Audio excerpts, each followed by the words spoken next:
The KKP Security Group is an alliance of companies with diverse specializations in security and investigations. The KKP Security Group was originally founded on the philosophy that there is no one-size-fits-all solution when it comes to an organization's security needs.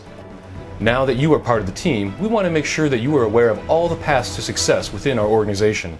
But most of our officers start with the same premise. I wanted to help people. I wanted to interact with people. I didn't want to just, see a person, okay, deal with them and then forget about it. I wanted to see, I wanted to help people. I wanted to see the outcome of me helping people.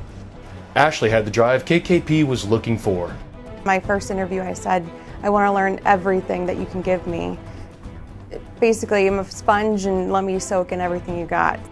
Hector came in with almost no experience and achieved rank of Major.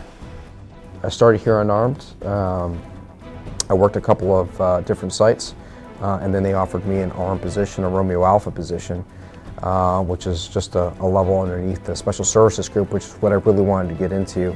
Carlos was looking to turn his life around, and KKP gave him that chance.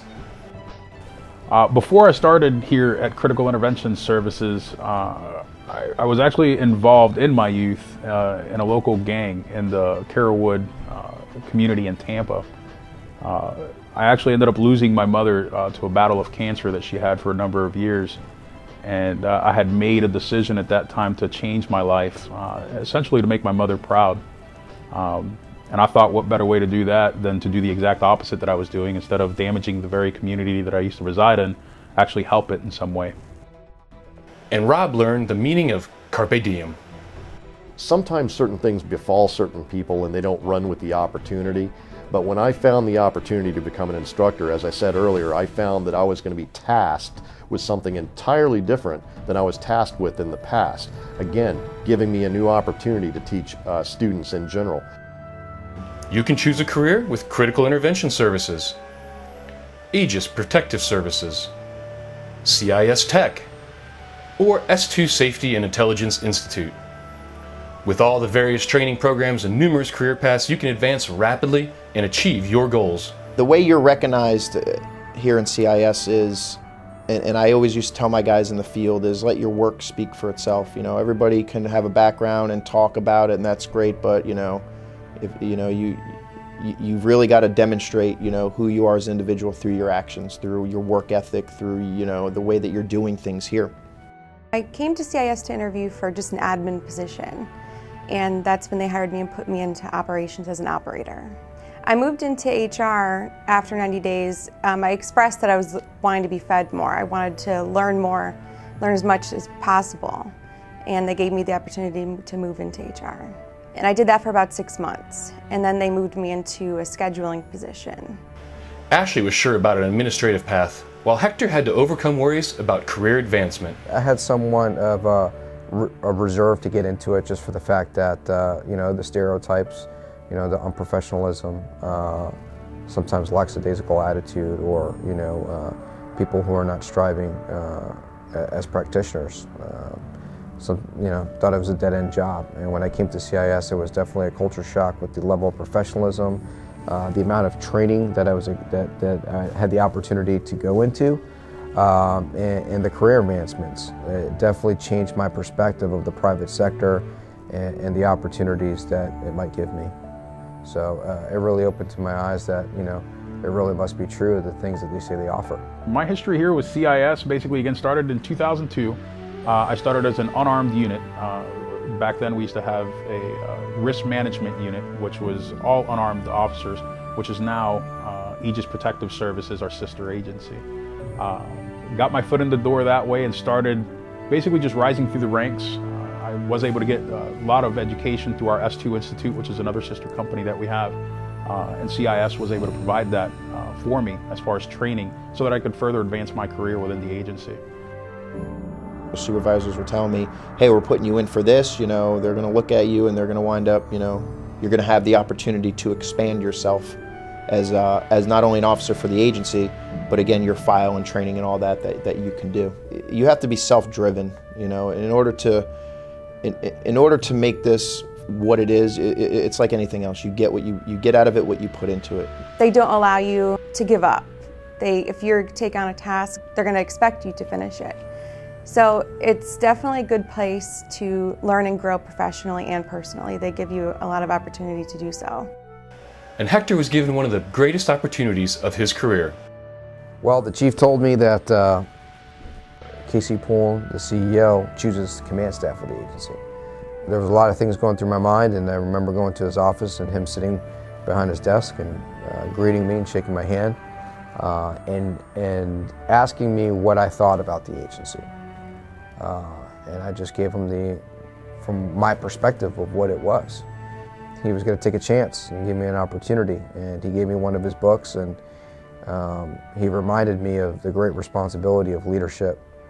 When the CEO and the Vice President advised me of my promotion, it was an incredible achievement for my age, for my status, where I came from there not being a major for 4 years to 4 or 5 years to finally there is, was a huge, it screamed volumes. No one had to tell me how big of a promotion that was. Well, my progression up to that point was, sector. I was a relief driver. I became a primary officer. From that, I became a supervisor in a sector, which I was running the entire sector. At the time, it was the largest sector. From that, then I was picked up on specialty training programs. It was brought to me through my supervisors and through my performance that, hey, this individual might be good in an executive protection role. After passing his SOP exam, Carlos became a Bravo unit. That's when all the fun really started, because I went from working decent type of areas or areas that aren't really that high crime to high crime, high threat environments, which is more of the environment that I was in before I started with the agency. Actually, I was a catalyst of a lot of those environments prior to starting with the agency, so it was fun to see it from the other side. But I became successful at it really in part because I had so much experience being on the other side of the fence that I found a real knack for it. Because of my past being involved in gangs and me being forthcoming during interviews in other agencies before I came to CIS, that pretty much stopped the interview process. As soon as I let them know the things that I was engaged in, the things that I did that I wasn't proud of. However, my intent was simply to let them know the man that I was and the man I want to become. And nobody else would give me that opportunity. I almost gave up, to be honest with you. It was tough because I felt like I'd hit a roadblock. I didn't know what else to do. And then I found CIS. I happened to find them online while I was looking for different security, law enforcement, anything in that field. And looking through their website, I saw how community-based they were and the methodology that they had. And I saw how that could work and how that could have worked had I met a CIS officer when I was in my youth. And that just instantly drew me to it. I hesitate to use the word brotherhood because sometimes certain things are overused, but in a sense there is a brotherhood. And I can tell you at S2, for me personally, that is my home now. And we get along very, very well, and we borrow from each other's culture and diverse backgrounds. Even with someone like me who doesn't have nearly the experience that other instructors do, they actually look at me as if I have brought something new to the table.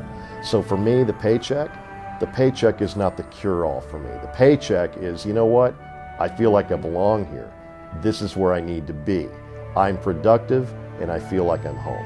They gave me the opportunity to be promoted to executive assistant to Casey Pullen. And I didn't hesitate. Sitting next to him and learning how he is as a practitioner, it was the best learning experience I've ever been given here. What I love about this organization is that we promote within. Who better to continue to advance within the organization than those who already know our culture, our methodology, our people, our clients.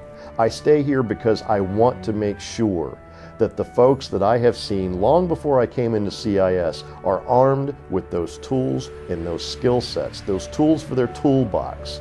Because when the only tool that you have in your toolbox is a hammer, everything tends to look like a nail.